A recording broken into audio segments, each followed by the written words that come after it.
Today I bring you the complete review, summary, and analysis of Chapter 11-13 of the One Piece manga. Let's get started. So, the chapter is called Checkmate. On the cover, there's this awesome color spread where Nico Robin is playing chess with all the Straw Hats. Super cool, right? The story picks right back up where we left off, at Punk Records. The narrator kicks things off with a pretty intense line asking, "What is the world's greatest mind thinking right now?" Then we hear Mars thinking to himself, "So this is the world's greatest brain, huh? Punk Records." And bam, we're right back into the action. Stella's there, casually chatting. "Since my coffee hasn't cooled down yet, we've got a bit of time.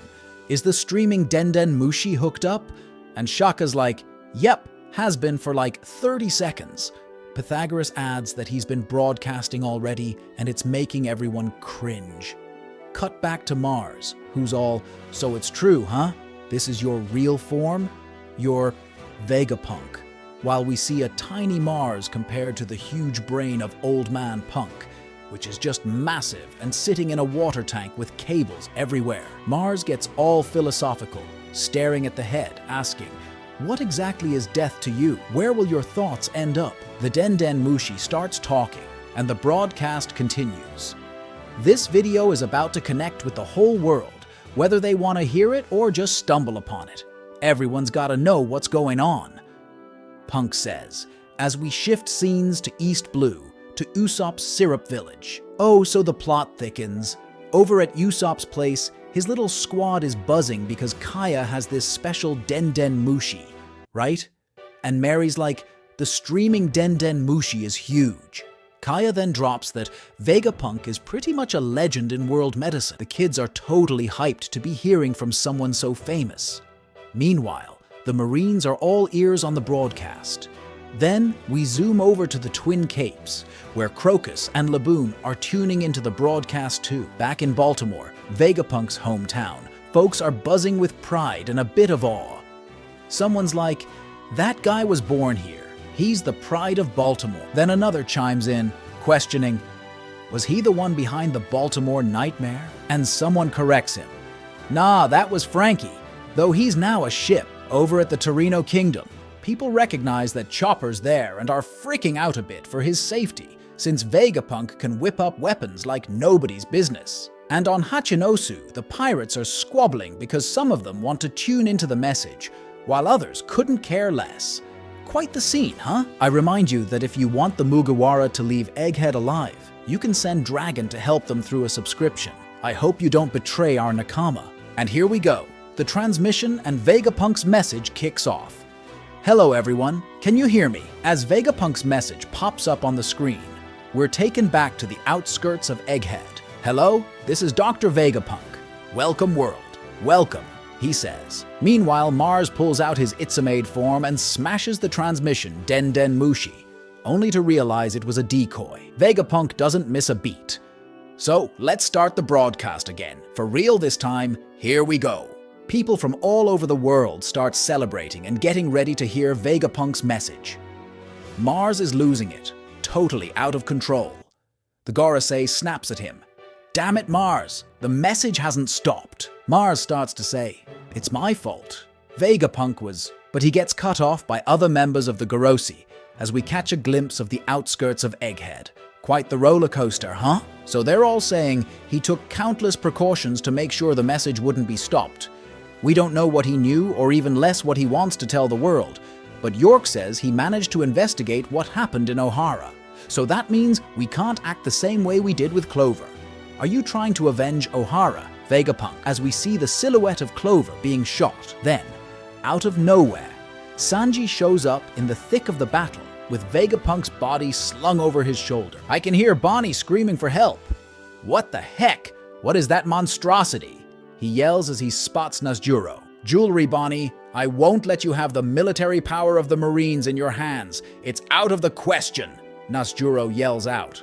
Frankie quickly steps in front of Bonnie to protect her, but then Sanji shouts at Frankie to get out of the way. "The only one who should be seen by Bonnie-chan as her savior is me," he declares, appearing at lightning speed. Leaping onto a giant sword first, and then delivering a massive kick right in Nasjiro's face, making him spit blood.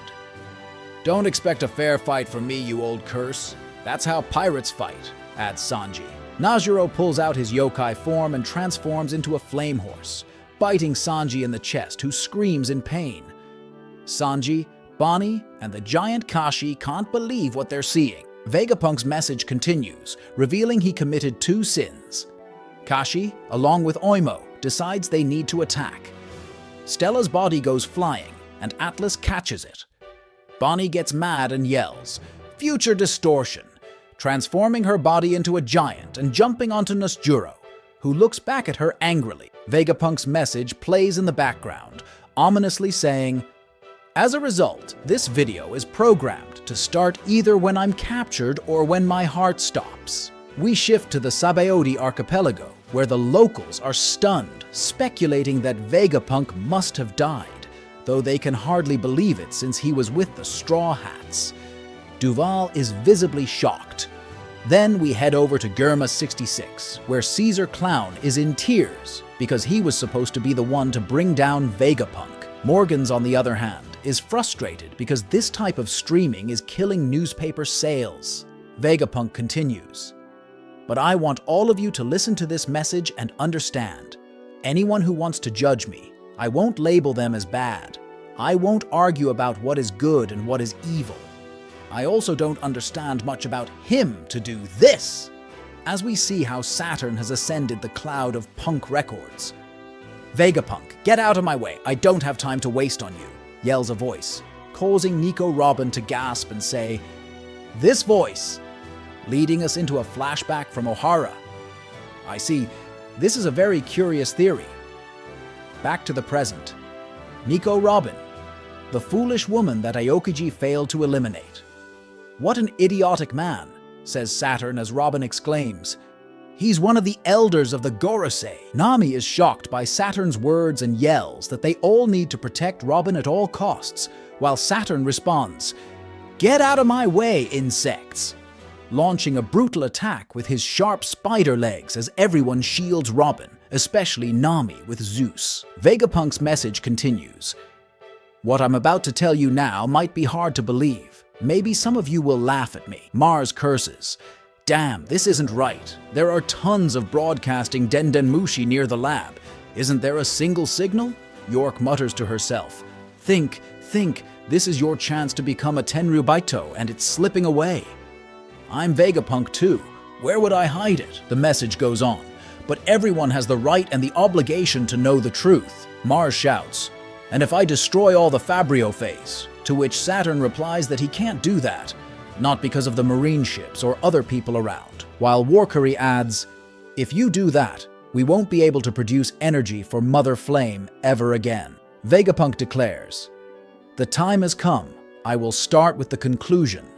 This world is going to be submerged under the sea," ending chapter 1113 of One Piece, with a marine looking underwater at mermaids and corals swimming around. The editor notes, "A completely shocking future has been announced. I have no idea what Oda will do with the next chapters of One Piece, but I am very excited about everything that is coming. If you liked the video, hit the like button and subscribe to the channel for more content. Thank you very much and see you in the next video."